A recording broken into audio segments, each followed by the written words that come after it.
seperti Tuhan Yesus. Waktu itu belum jadi Tuhan ya, masih jadi manusia ya. Waktu itu belum jadi Tuhan ya, masih jadi manusia ya. Waktu itu belum jadi Tuhan ya, masih jadi manusia ya. Dia tahu ketika aku mulai besar dan aku mulai suka sama si A. Karena cewek-cewek Yahudi itu cantik.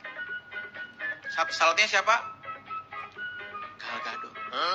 Nah, apakah Tuhan gak merasakan ketika dia di umur seperti kalian dan Tuhan Yesus waktu itu masih berkata sama temennya, "Weh bro, cakep tuh." Kira-kira gitu gak?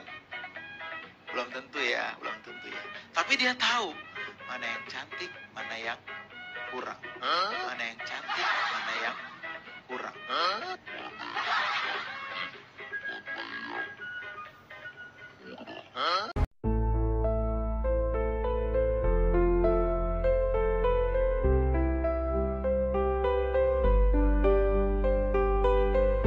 Jadi HMC minggu di layar, membawa fakta tak ada yang tersamar.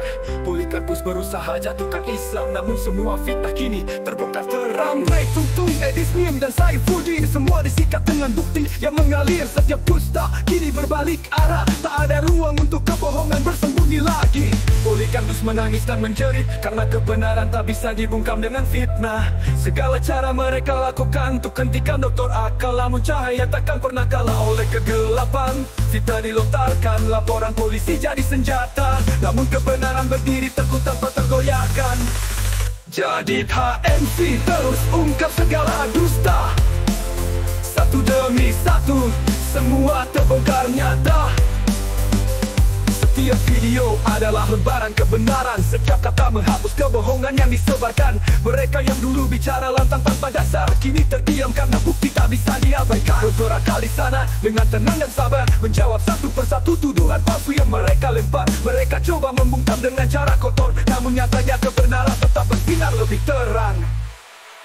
Polikarpus menangis dan menjerit karena kebenaran tak bisa dibungkam dengan fitnah. Segala cara mereka lakukan untuk hentikan Dr. Akal, namun cahaya takkan pernah kalah oleh kegelapan. Fitnah dilontarkan, laporan polisi jadi senjata, namun kebenaran berdiri teguh tanpa tergoyahkan. Jadi HMC terus ungkap segala dusta, satu demi satu semua terbongkar nyata. Mereka berusaha menghilangkan suara kebenaran, namun tak ada cara untuk menutupi kenyataan. Dr. Akal berdiri tanpa rasa takut, karena yang benar tak akan goyah oleh ancaman. Jadi HMC adalah bukti nyata bahwa dusta tak bisa bertahan selamanya. Kebenaran akan selalu menang pada akhirnya, meski mereka berteriak dan mencoba menghalangi jalannya. Polikarpus menangis dan menjerit karena kebenaran tak bisa dibungkam dengan fitnah. Segala cara mereka lakukan untuk hentikan Dr. Akal, namun cahaya takkan terbongkarlah oleh kegelapan. Fitnah dilontarkan, laporan polisi jadi senjata, namun kebenaran berdiri teguh tanpa tergoyahkan. Jadi HMC terus ungkap segala dusta, satu demi satu semua terbongkar nyata. Mereka bisa berusaha membungkam dengan ancaman, tapi kebenaran akan selalu menemukan jalannya. Dr. Akal dan Jadi HMC adalah suara yang takkan pernah diam saat dusta menyebar. Kebenaran itu cahaya yang tak bisa dipadamkan, meski mereka mencoba, meski mereka menghalangi. Segala tipu daya mereka hanyalah sia-sia, karena kebenaran tak akan pernah mati.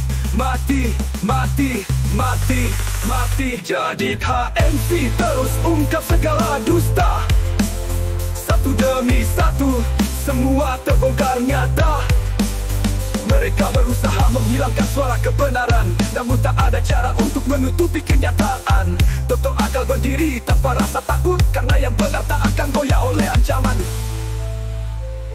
Mereka berusaha menghilangkan suara kebenaran, namun tak ada cara untuk menutupi kenyataan. Dr. Akal berdiri tanpa rasa takut, karena yang benar tak akan goyah oleh ancaman. Jadi HMC adalah bukti nyata bahwa dusta tak bisa bertahan selamanya.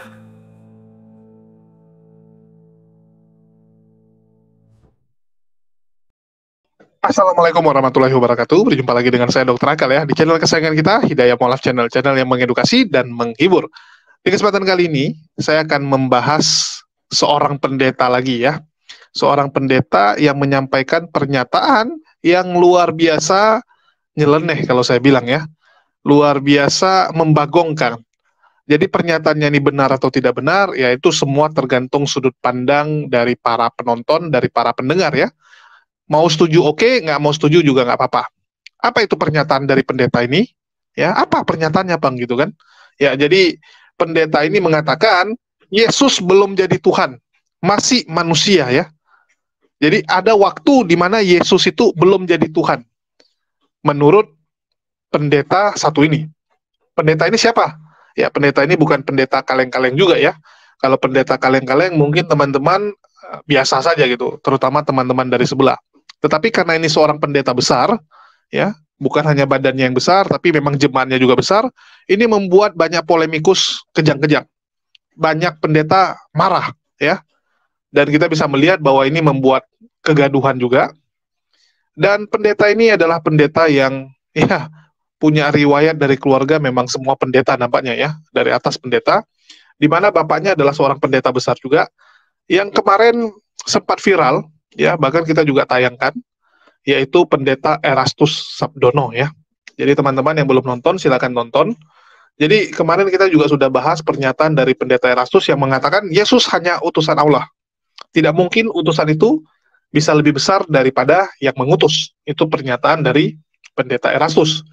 Terus ada juga pernyataan dari pendeta Erastus tentang Yesus itu bukan Allah atau Theos. Ya, karena Yesus itu adalah kurios ya. Yesus kurios bukan Theos.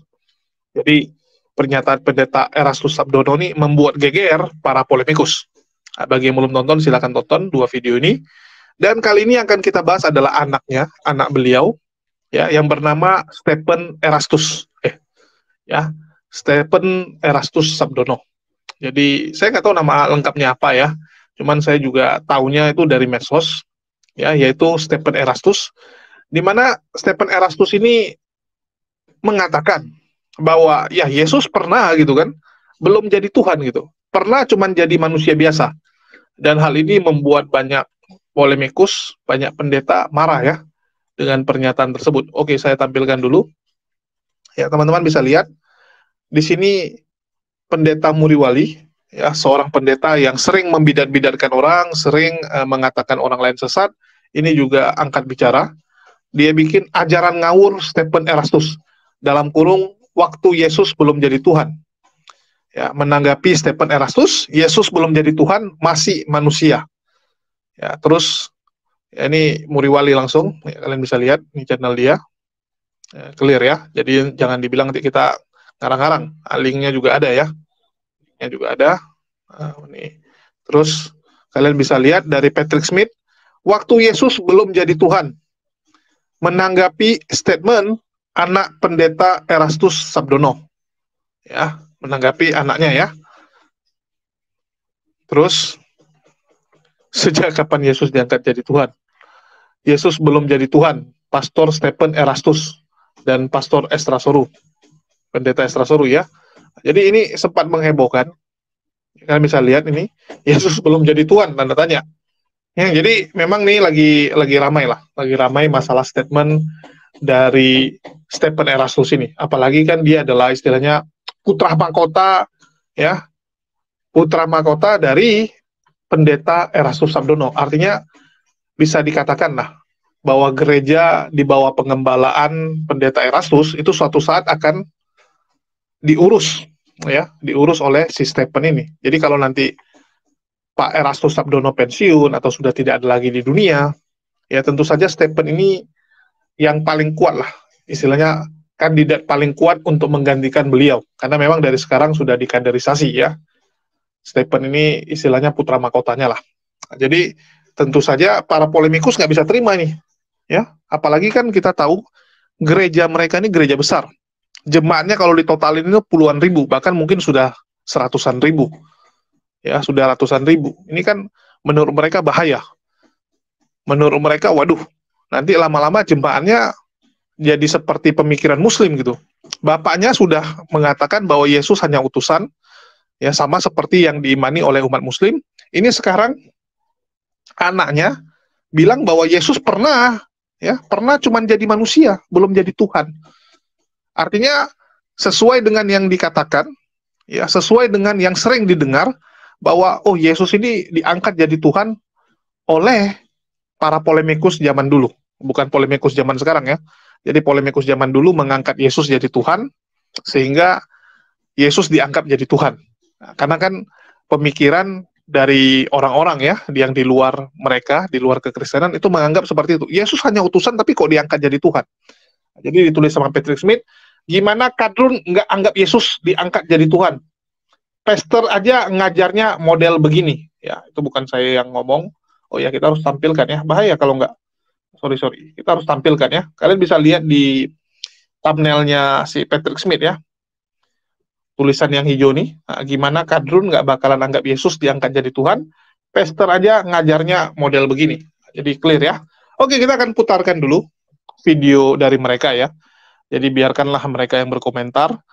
Ya, biarkanlah mereka yang ngamuk-ngamuk, biarkanlah mereka yang kejang-kejang. Kita bagian lucu-lucu aja. Oke, kita dengarkan dulu. Saudara, di video ini saya hendak menanggapi sebuah cuplikan khotbah dari yang terkasih anaknya Pendeta Erastus Sabdono. Mungkin beberapa dari saudara sudah pernah mendengar cuplikannya ini, di mana dia mengindikasikan bahwa Yesus pernah tidak sebagai Tuhan.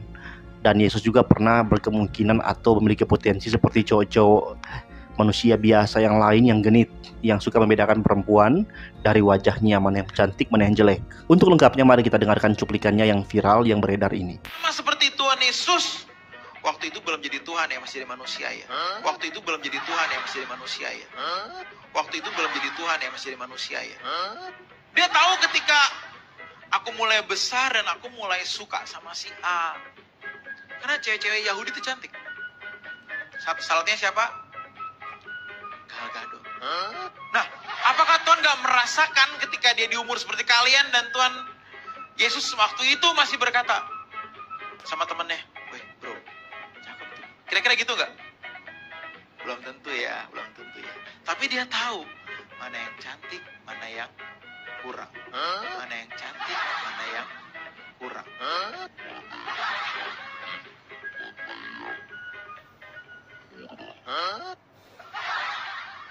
Nah guys, itulah videonya.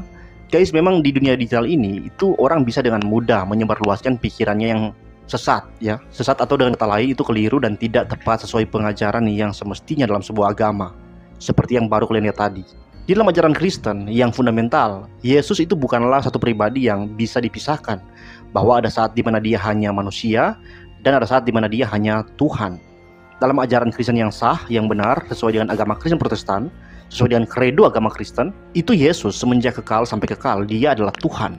Dia adalah firman yang bersama-sama dengan Allah, yang juga adalah Allah itu sendiri, yang menjadi manusia tanpa kehilangan naturnya sebagai Tuhan. Dia adalah natur ilahi yang mengenakan natur ciptaan ke dalam dirinya sebagai Allah. Mungkinkah Allah mengenakan natur ciptaannya sendiri ke dalam dirinya?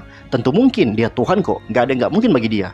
Dia yang kekal bersedia menjadi daging yang fana. Dia yang nggak bisa dilukai, kini bisa dilukai.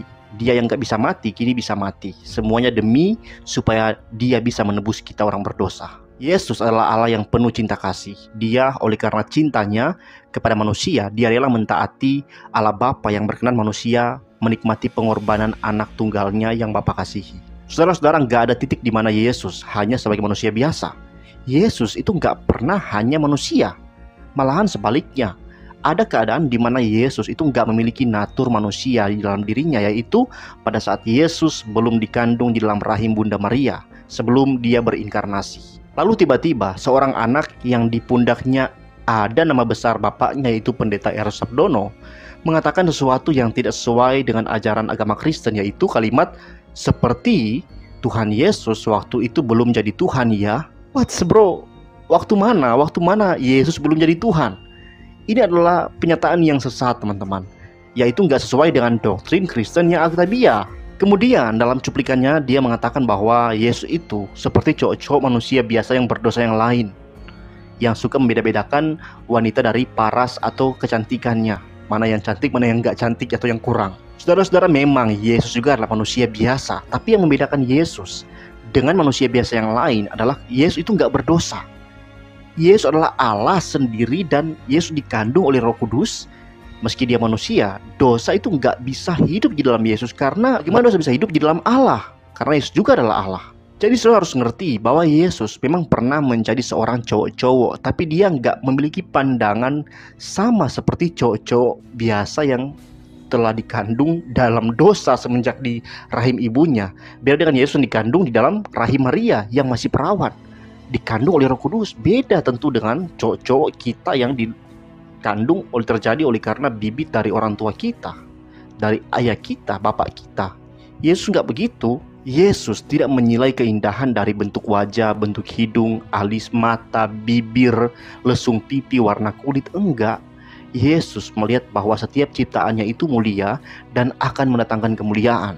Jika Alkitab pernah memberi penilaian bahwa Daud elok parasnya, Ribka itu cantik, Sarah itu cantik, itu bukan berarti Alkitab mau mengajar kita bagaimana membeda-bedakan manusia dalam sudut pandang tampang atau wajahnya. Tapi kenapa ada kata-kata seperti itu di Alkitab? Itu dikarenakan Alkitab mau memberitahukan kita tentang keindahan sikap yang terikat dengan paras orang itu, dengan tampangnya dia. Karena bagi Alkitab, kecantikan, keelokan, paras yang cantik dan elok itu nggak ada artinya jika tidak disertai dengan takut akan Tuhan. Artinya bagi Tuhan, wajah yang buruk atau cantik itu nggak ada. Yang ada adalah sikap yang buruk atau sikap yang cantik, yang baik.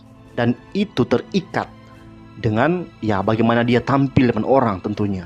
Bagi Tuhan, kecantikan yang menurut kita cantik itu nggak ada artinya. Karena ingat Amsal 31 ayat 10, kemolekan adalah bohong dan kecantikan adalah sia-sia, tapi istri yang takut akan Tuhan dipuji-puji. So clear. Nggak mungkin Yesus seperti yang dikatakan oleh anaknya Pak Erastus tadi. Nggak mungkin. Saudara-saudara, kita harus waspada dalam mendengar pengkhotbah. Bukan karena dia anak seorang pendeta besar, bukan karena dia pendeta terkenal, bukan karena dia lahir dari keluarga hamba Tuhan, bukan.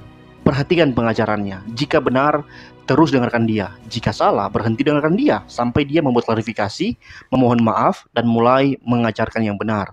Baru dengarkan dia lagi. Kalau nggak mau bertobat, tinggalkan dia. Kita nggak akan masuk neraka karena meninggalkan gereja yang pengajarannya sesat, ya. Saudara, kita mungkin belajar dengan Romo Deso ya, yang ketika dia salah ucap atau salah bicara, dia langsung mengklarifikasinya bahwa memang dia telah salah melakukan satu argumentasi. Dan itu bagus, itu baik. Gak sama dengan pendeta yang lain yang ketika terima kritik, dia masa bodoh, gak mau melakukan klarifikasi, gak mau mengakui bahwa dia salah. Saudara, mengakui kesalahan adalah hal yang sangat mulia, bukan? Saudara-saudara, share video ini supaya kita tarik orang-orang, sahabat kita, ya, keluarga kita yang bersekutu di dalam gereja yang gak membawa mereka kepada pengenalan akan Kristus yang benar. Jangan polos lah. Alkitab sudah katakan bahwa memang ada nabi palsu, ada Injil palsu, ada pengajar sesat yang mengarahkan orang bukan kepada kitab suci, tapi kepada keuntungan pribadi si pemimpin gereja. Bahkan mungkin terjadi di gereja kita sendiri. Jika pendeta di jemaat itu nggak ngerti teologi, nggak paham ajaran yang benar, dan nggak membawa engkau kepada pengenalan akan Allah, keluar, out. Tinggalkan gereja itu sampai pendeta itu bertobat dan belajar lagi. Jangan sia-siakan jiwamu dengan duduk 2-3 jam mendengarkan sampah yang keluar dari mulut pendeta. Lebih baik kau tidak ke gereja, ya, tapi dengar khotbah dari YouTube. Jika tidak menemukan gereja yang benar di sekitar yang lain, lebih baik engkau dengar khotbah dari YouTube dari pendeta yang pengajarannya benar, yang kredibel, daripada engkau duduk di gereja tapi khotbahnya dari awal sampai akhir hanya bahas hal-hal praktisnya saja dan menganggap doktrin gak penting. Kalau gereja Anda sudah seperti itu, saya katakan demi nama Tuhan yang punya gerejanya, tinggalkan pendeta itu. Keluar dari sana sampai dia bertobat atau sampai pendeta itu diganti dengan pendeta yang lain yang benar-benar memiliki beban yang murni dalam melayani firman Tuhan bagi jemaat. Saudara-saudara, kalian tahu apa yang saya korbankan demi mengatakan kebenaran kepada kalian lewat channel ini? Saya korbankan banyak hal. Dan hidup saya penuh risiko, tapi saya percaya Tuhan menyertai saya. Mari teman-teman jadi jemaat yang tegas. Jika pendeta mengajar yang salah, tegur dia, beritahukan apa yang benar. Jika dia bertobat, rangkul dan izinkan dia terus melayani firman Tuhan di mimbar. Tapi jika dia ngotot dengan ajaran yang salah, ya, dia sombong bahwa dia bisa menciptakan ajaran yang baru, cari gereja lain. Cari yang hamba Tuhannya takut akan Tuhan, bukan takut kepada atasan atau tinggi hati mau menciptakan teologi sendiri. Itu goblok namanya. Keluar, tak peduli berapa miliar kau sudah sumbangkan di gereja itu yang membuat kau sulit meninggalkan gereja itu. Apa untungnya uang bagimu? Apakah uang adalah Tuhanmu? Kan enggak. Tinggalkan. Tuhan bisa izinkan kau membangun di gereja lain, di satu denominasi, tapi yang pendetanya mengajar yang benar, ataupun di luar denominasi. It's okay kok. Jadi Yesus waktu jadi bayi, ngoek-ngoek di pangkuan Bunda Maria. Pada saat yang sama, dia adalah Allah dalam natur ilahinya. Dia adalah pribadi logos, yang di dalam natur manusianya sedang digendong oleh Maria. Di dalam natur manusianya dia mengalami kelemahan, harus dirawat, harus diberi susu oleh ibunya, harus dilindungi. Bahkan ketika Herodes ingin membunuh semua bayi di Bethlehem, maka Maria beserta Yusuf itu melarikan Yesus itu ke Mesir. Jadi saudara, waktu Yesus mengambil natur manusia pada saat dia ada dalam kandungan, pada saat dia menjadi bayi yang lemah, masih menjadi anak kecil yang perlu diperhatikan, perlu dilindungi. Pada saat yang sama dialah pribadi logos. Karena Yesus hanya punya satu pribadi, bukan dua pribadi, hanya satu pribadi, yaitu pribadi logos. Dialah pribadi logos yang di dalam kemanusiaannya memang lemah, di dalam kemanusiaannya perlu dirawat, di dalam kemanusiaannya perlu diperhatikan oleh orang tuanya, tetapi dalam natur ilahinya dia adalah Allah yang kekal, pemilik alam semesta ini. Ini yang Erastus Sabdono tidak paham, karena dia menolak belajar daripada sejarah gereja. Dia menolak bagaimana orang-orang yang bertanggung jawab dalam sejarah gereja itu menafsir Alkitab itu dengan sangat-sangat bertanggung jawab. Ya, itu namanya doktrin dewi natur daripada Yesus Kristus. Nah, ini yang Stephen Erastus juga ini, anaknya pendeta Erastus Sabdono itu tidak tahu, tidak paham. Maka dia berkata, ketika Yesus masih menjadi manusia, belum jadi Tuhan. Tidak ada istilah itu dalam Alkitab. Yesus adalah Allah, tetaplah Allah dalam kealahannya. Yesus adalah pribadi logos ilahi, pribadi kedua Allah Tritunggal, pribadi Sang Firman, tetaplah pribadi Sang Firman dari selama-lamanya sampai selama-lamanya. Bahkan kemanusiaan Yesus tidak mempunyai atau tidak membentuk pribadi manusia sendiri. Karena kemanusiaan Yesus secara otomatis mengambil bagian pribadi dalam pribadi logos ilahi. Yesus hanya satu pribadi logos dengan dua natur yang berbeda. Ilahi 100% dalam kealahannya, manusia 100% dalam kemanusiaannya. Nah, ini yang perlu terus-menerus bagi pendeta-pendeta Kristen yang memahami firman Tuhan dengan benar, untuk terus-menerus kita tekankan, terus-menerus kita ajarkan, terus-menerus kita bela. Karena kalau tidak, akan masuk ke dalam berbagai-bagai ajaran sesat yang di dalam sejarah gereja itu sudah ada itu.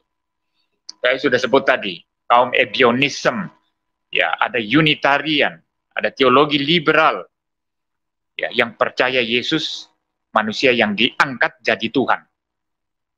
Ya, Tuhan kok pakai angkat-angkat ya? Ya. Nah, yang namanya Tuhan itu mestinya secara kekal itu Tuhan, saudara. Sama seperti manusia tidak bisa diangkat jadi manusia. Ya, ini jadi logika yang mengatakan Yesus masih manusia, belum diangkat jadi Tuhan, belum jadi Tuhan. Ini logika yang kacau luar biasa, yang ngawur luar biasa. Manusia juga sama, saudara ya. Manusia tidak bisa diangkat jadi manusia loh. Ya, manusia itu tidak bisa diangkat jadi manusia.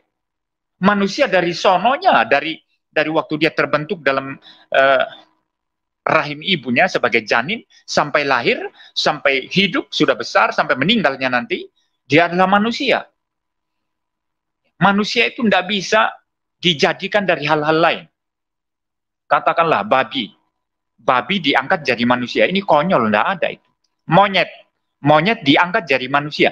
Konyol itu ya. Ya mungkin evolusionisme, mungkin yang percaya seperti itu. Tapi ini ajaran konyol luar biasa. Ini sesuatu yang salah sama sekali, saudara. Jadi manusia tidak bisa diangkat jadi manusia. Memang manusia dari sononya, sejak penciptaannya di dalam rahim ibunya oleh Tuhan, dia adalah manusia, saudara. Manusia adalah manusia dari sononya, sejak nenek moyangnya diciptakan oleh Tuhan dari debu tanah, yaitu Adam. Jadi saudara, konyol sekali kalau mengatakan manusia diangkat menjadi manusia. Atau sesuatu diangkat menjadi manusia. Tidak ada itu. Manusia adalah manusia, tidak perlu diangkat. Sama juga dengan yang namanya Tuhan. Tuhan adalah Tuhan, tidak perlu diangkat jadi Tuhan. Ya, dan kekonyolan-kekonyolan semacam ini mirip yang ada di kepala-kepala itu daripada polemikus itu otak kosong itu kan, yang polemikus Islam yang terus menyerang Alkitab, terus menyerang keyakinan Kristen, saudara. Mengatakan Yesus diangkat jadi Tuhan pada konsili Nicea. Konyol sekali. Yesus tidak bisa diangkat jadi Tuhan. Kalau dia bukan Tuhan, tetap bukan Tuhan. Ya, tidak bisa diangkat jadi Tuhan. Kalau Yesus hanya manusia saja, maka dia kapanpun tidak pernah jadi Tuhan. Tidak pernah jadi Allah. Tapi karena memang Yesus adalah Allah yang mengambil natur manusia, maka konsili Nicea Konstantinopel hanya menyatakan bahwa Yesus itu adalah Allah dalam kealahannya. Allah dari Allah, anak Allah yang kekal. Diperanakan secara kekal oleh Bapa. Dialah Allah dari kekal sampai kekal, saudara. Jadi konsili Nicea Konstantinopel hanya mempunyai atau hanya menyatakan satu pengenalan yang sesungguhnya bahwa Yesus ini memang Allah dia dalam kealahannya. Dia adalah logos ilahi yang kekal, yang dikatakan oleh Rasul Yohanes pada mulanya adalah firman. Firman itu bersama-sama dengan Allah, dan firman itu adalah Allah. In the beginning was the word, and the word was with God, and the word was God. Dan di dalam ayat yang ke-14, Yohanes 1 ayat 14 mengatakan, firman itu telah datang ke dalam dunia dan menjadi manusia. Firman itu menjadi manusia, saudara. Jadi saudara sangat clear, sangat jelas ya. Jadi inilah yang coba mau diobok-obok, mau dilawan oleh orang-orang yang mengajarkan hal-hal yang bertentangan dengan Alkitab, ya, hal-hal yang sebetulnya sangat-sangat menyesatkan, saudara. Ya, nah sekarang saya tambah penjelasan saya mengenai Yesus juga bertumbuh secara normal ya, ya kira-kira seperti itu apa yang dikatakan Stephen Erastus ya, dan dia juga mulai ya suka sama si A begitu ya. Lalu disambung lagi, saudara, menariknya itu cewek-cewek Yahudi cantik-cantik gitu ya. Mungkin kita dengar lagi, kita dengarkan satu kali lagi, saudara ya. Tetap saya perlu menjelaskan ini, saudara ya, karena bagi saya itu penting ya. Walaupun sebetulnya ini isu sampingan sebetulnya ya. Ya, mari kita dengarkan sekali lagi ya. Oh, sebentar, ini kecil audionya, saudara. Saya perbesar dulu. Ya. Kita sama seperti Tuhan Yesus. Waktu itu belum jadi Tuhan ya, masih jadi manusia ya. Waktu itu belum jadi Tuhan ya, masih jadi manusia ya. Waktu itu belum jadi Tuhan ya, masih jadi manusia ya. Dia tahu ketika aku mulai besar dan aku mulai suka sama si A. Karena cewek-cewek Yahudi itu cantik. Salahnya siapa? Kagak. Ya, sudah ya, saudara ya. Jadi Tuhan Yesus ya, ketika masih jadi manusia begitu ya, ya dia sadar ya begitu ya, dia mulai suka sama si A ya, suka sama seseorang, dan disambung lagi, saudara, karena cewek-cewek Yahudi itu cantik-cantik, saudara. Nah, apa ini penting atau signifikan hal-hal semacam ini dibahas saat membahas tentang Kristus yang berinkarnasi, yang datang mengambil natur manusia. Apa ini penting? Nah, kita tahu dari mana itu apa? Penting atau tidak itu tahu dari mana, saudara? Standar kita Alkitab. Nah, Alkitab bicara tentang hal ini enggak? Yesus waktu dia berinkarnasi menjadi manusia, tapi bukan dalam konteks pikiran Stephen Erastus ya, yang mengatakan hanya manusia saja, kemudian jadi Tuhan ya. Bukan itu, tapi dalam konteks yang benar. Dalam konteks betul-betul Yesus mempunyai divinatur ya. Ketika dia datang mengambil natur manusia, dalam kemanusiaannya dia adalah manusia, dan di dalam kealahannya dia adalah Allah ya. Apakah penting, signifikan membahas hal-hal seperti itu? Yesus mulai suka dengan satu orang wanita, karena wanita Yahudi itu cantik-cantik. Enggak juga sih ya, saudara. Cantik-cantik itu ya di setiap tempat itu ada yang cantik, saudara ya. Ya, di setiap tempat itu ada yang cantik. Di Belanda itu banyak yang cantik-cantik ya. Saya lihat orang Belanda itu rata-rata cantik-cantik itu ceweknya. Orang Inggris sama, orang Chinese sama, Jepang juga sama, Korea juga cantik-cantik ya. Orang Indonesia ya cantik-cantik, orang Jawa cantik-cantik, saudara. Jadi cantik-cantik itu ada di mana-mana, saudara. Orang Afrika saja juga banyak juga yang cantik-cantik, saudara. Ya, ya. Jadi saya nggak setuju lah kalau dikatakan karena orang Yahudi itu cantik-cantik ya. Lalu kemudian Yesus pasti suka salah satu di antara mereka ya. Tapi apa hal-hal semacam ini penting, saudara? Apakah signifikan itu? Alkitab tidak pernah mencatat hal-hal seperti itu. Maka harusnya apa yang tidak dicatat Alkitab jangan engkau spekulasi, saudara. Ini prinsip penting sekali. Yang Alkitab diam, kita tidak boleh spekulasi. Kalau Alkitab tidak bicara, jangan Anda ngawur, ngaco, kemudian mengarang-arang cerita sendiri, mengarang bebas. Nah, inilah standar janda dari pendeta MYM ya.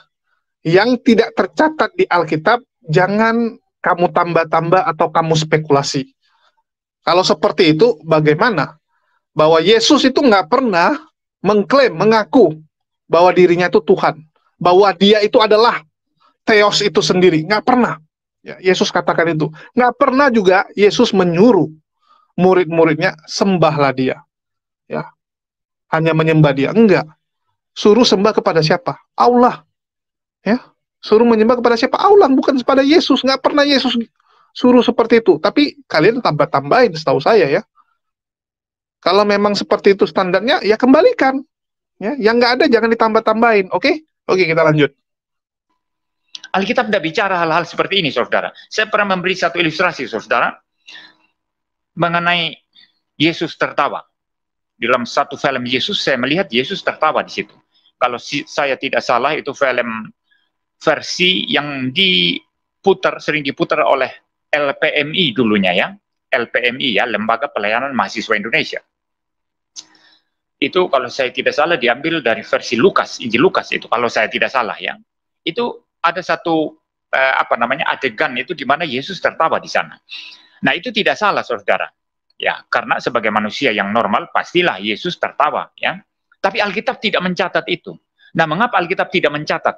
Karena Alkitab melihat itu tidak penting. Walaupun karena Yesus adalah manusia, bisa jadi Yesus tertawa pada saat dia ada di dalam dunia ini. Ya. Tetapi Alkitab tidak mencatat itu. Yang dicatat Alkitab justru satu ayat yang paling singkat di dalam Injil Yohanes. Dalam bahasa Inggris itu hanya 2 kata. Jesus wept. Dalam versi LAI ada 3 kata. Maka menangislah Yesus. Ya, itu dalam Injil Yohanes ketika kisah tentang Lazarus dibangkitkan. Ya, di situ ada Yesus menangis di situ. Ya, kalian sudah dengar ya, karena yang ginian ini sensitif. Yang ginian ini kalau kita komentari terlalu banyak, bakal banyak yang ngamuk, bakal banyak yang kejang-kejang. Nanti ada yang bilang, wah, laporkan dia lagi gitu kan.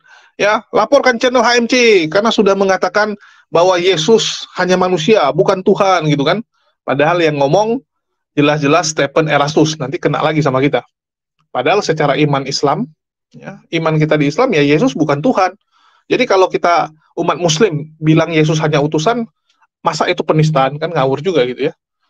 Kalau ada umat Muslim yang mengatakan bahwa Yesus tidak mungkin Tuhan, itu nggak bisa diapa-apain kawan-kawan. Itu iman kami. Ya, mohon maaf iman kami. Sama seperti kalian yang tidak pernah mengimani Nabi Muhammad SAW itu adalah Nabi.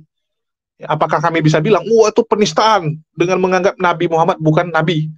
Ya nggak bisa. Itu kan iman ya, iman masing-masing yang memang pengajarannya berbeda.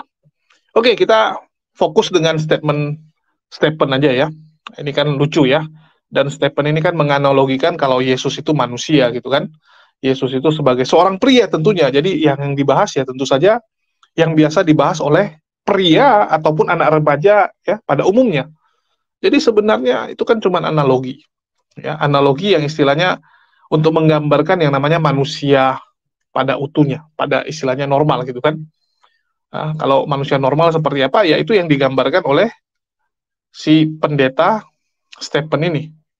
Ya, jadi ya kalau saya sih bingung ini ya. Ini serba salah ini. Mau komentar nanti terlalu maju, nggak komentar pun salah gitu. Nah, kalian yang nilai sendirilah. Ya, kalian yang nilai sendiri, kalian setuju dengan pernyataan dari Stephen ini, Stephen Erastus, atau kalian lebih cocok dengan pernyataan para polemikus? Ya, kalian yang nilai.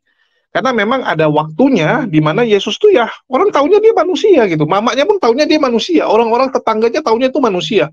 yang bernama Yesus gitu kan. Walaupun namanya bukan Yesus juga, Yesua. Ya, Yesua, tapi ya di translate jadi Yesus gitu. Orang taunya dia manusia. Apakah dia Tuhan? Ya itu kan orang anggap dia jadi Tuhan, ya nggak masalah lah, itu orang Kristen lah ya. Kalau kita ya tetap menganggap dia manusia, utusan seorang nabi kan gitu. Jadi kalau pendeta Stephen ini punya pemikiran seperti itu, apakah salah? Ya kalian yang nilai lah. Ya kalian yang nilai. Dan memang cara dia ngomong lucu gitu ya. Ya, jadi pendeta Stephen ini bilang, wah Yesus waktu jadi manusia dia gini gitu. Udahlah, saya nggak bisa komen banyak. Mohon maaf ya. Yang inian saya agak malas komen karena ya kalian tahu sendirilah bagaimana kejangnya polemikus kepada saya. Jadi kalau kita lihat ini teman-teman sebelah ini ngamuk gitu kan. Wah, kamu bilang kalau Yesus itu diangkat jadi Tuhan kalau gitu kan. Pernah jadi manusia, artinya pernah bukan Tuhan gitu kan. Waduh, gawat ini gitu. Yang namanya pernah artinya ada yang belum pernah gitu kan. Karena kalau udah pakai kata pernah, artinya dia pernah ada di kondisi yang belum pernah. Pernah mati, artinya dia ada di kondisi ya pernah hidup. Hidup dulu baru pernah mati. Gitu kan. Pernah makan, artinya sudah pernah mencicipinya gitu.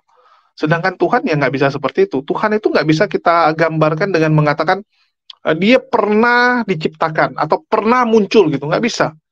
Ya, Tuhan itu sesuatu yang kita nggak bisa gambarkan dengan kalimat kita, dengan pikiran kita, nggak sanggup teman-teman, gila. Jadi kalau ada manusia yang menggambarkan Tuhan, menggambarkan Allah dengan pemahaman kita bisa gila, nggak sanggup. Ya, kita nggak akan sanggup. Harus Allah yang menjelaskan dirinya siapa, ya, lewat nabi-nabinya, dan itu adalah penjelasan yang paling gampang kita terima. Cuman yang jadi masalah adalah kalau kita menuhan-nuhankan sesuatu, ya memang gawat. Ya kita menganggap bahwa kita punya TV ya, oh itu Tuhan kita menganggap pajangan di rumah kita itu Tuhan, atau kita anggap pohon di belakang rumah kita itu Tuhan. Nah, itu kan Tuhan yang dituhan-tuhankan. Kita angkat mereka jadi Tuhan gitu kan. Ya pohon saya itu bukan Tuhan, tapi saya angkat jadi Tuhan karena saya merasa pohon saya ini luar biasa. Karena saya merasa pohon saya ini besar, lebih besar daripada pohon orang lain gitu. Jadi ada waktunya di mana pohon saya ini belum saya angkat jadi Tuhan. Ya, karena waktu saya angkat jadi Tuhan kan tahun sekian gitu kan. Misalnya tahun 2020, wah sejak tahun 2020 saya baru menganggap pohon saya itu jadi Tuhan. Sebelumnya orang mengenal dia hanya sebagai pohon. Tetapi apakah dia jadi Tuhan? Ya enggak, itu cuma Tuhan bagi saya. Tuhan bagi saya sendiri. Dan mungkin keluarga saya. Nah, nanti tetangga akan bilang gitu kan, tetangga akan ngomong gini, waduh, si HMC ya, sejak tahun 2020, dia sudah menuhankan pohon itu. Kalau dulu enggak, waktu 2019 dia belum menuhankan pohon itu. 2020 baru dia menuhankan pohon itu. Sejak 2020 lah dia angkat. Ya, diangkatnya pohon itu menjadi Tuhan dia. Kan pernyataannya akan seperti itu.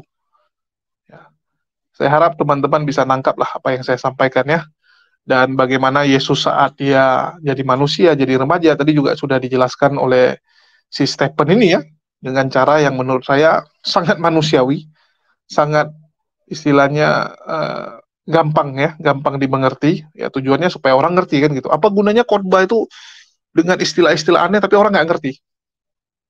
Biar kelihatan pintar, wah saya pakai istilah gini kan, ini semua diistilah-istilahkan, biar orang lihatnya, wah ini pembicara cerdas, padahal nggak, padahal apa yang dia bilang gitu. Yang namanya pembicara cerdas tuh harus mencari bahasa-bahasa yang gampang dimengerti oleh pendengarnya. Ya. Jangan nanti dia ngomong apa, pendengarnya nggak ngerti, malah salah tangkap, bahaya. Malah bahaya gitu kan. Jadi sebenarnya apa yang dilakukan Stephen ini, dia mencoba menggunakan bahasa sehari-hari dengan tujuan agar pendengarnya ngerti. Tetapi memang poinnya adalah waktu Yesus belum jadi Tuhan. Ya, ada waktu di mana Yesus memang hanya manusia, hanya ciptaan. Sama seperti kita. Terus dia diangkat gitu kan. Dikasih satu kelebihan. Jadi kalau saya ibaratkan gini, saya gitu, atau Budi aja deh. Ya, kita pakai nama Budi lagi aja. Jadi ada satu waktu di mana Budi ini ya cuman rakyat biasa. Ya, hanya rakyat biasa. Terus karena raja nggak punya anak, ya, atau raja senang sama dia, diangkatlah si Budi ini jadi pangeran. dia jadi pangeran atau jadi anaknya. Terus waktu rajanya meninggal, ya si Budi ini jadi raja. Jadi ada waktu di mana dia masih rakyat jelata gitu, belum jadi raja, ya. Ada waktu si Budi itu cuma rakyat jelata sama kayak kita gitu, sebelum diangkat jadi raja. Jadi kondisinya seperti itulah, ya kondisinya dari apa yang dipaparkan. Ya, menurut kalian gimana? Ya kalian yang nilai lah. Ini memang serba salah. Ya sekali lagi saya katakan, mohon maaf saya nggak bisa terlalu panjang karena memang yang gini-ginian akan mengundang kontroversi. Ya, mending kita dengarin aja lah.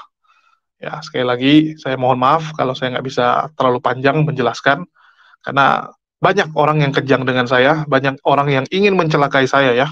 Entah kenapa saya selalu jadi target ya, entah karena dianggap lemah atau dianggap kamu kan dari suku Tionghoa jadi lebih gampang diintimidasi. Ya karena kita lihat dan beberapa teman-teman ngomongnya seperti itu kan. Oh ini gara-gara lu Tionghoa, coba kalau enggak pasti beda ya. Jadi mereka polemikus ini terus mencari bagaimana cara untuk ya melenyapkan channel ini, melenyapkan saya juga kalau bisa. Jadi itulah yang saya alami, tapi saya nggak bisa ngomong panjang lebar ya. Nanti kalau sudah clear semua, baru kita buka, kita kasih datanya, ya kalian yang lihat sendirilah. Ya, bagaimana upaya-upaya mereka. Jadi itu aja sih yang bisa saya sampaikan, dan sekali lagi saya mengucapkan banyak terima kasih buat teman-teman yang terus mendoakan, mendukung perjuangan yang saya lakukan di medsos ini.